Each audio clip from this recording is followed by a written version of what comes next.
Hello guys! Nandito po pala tayo ngayon sa gani Tagalog ani day? Kamyas. Kukuha po tayo ng kamyas guys para sa ating sinabaw na gulay para sa hapunan.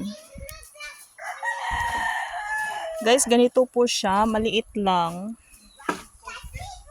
Oh, nangitagi minimo na.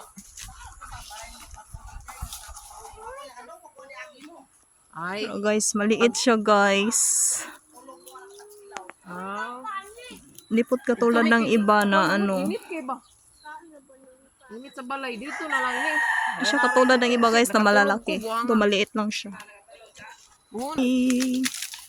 Bro. Ngayon, kukuha ba?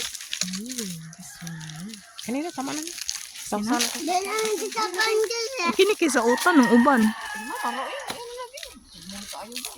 Cute kayo. So cute mga guys. Padagkuay pa ni. Tuho yun. Maliit lang siya. Pero lalaki pa po to yun.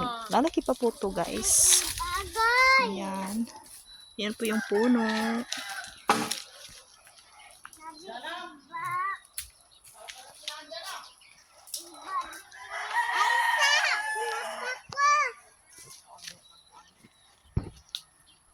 Lang po guys. Thank you for watching.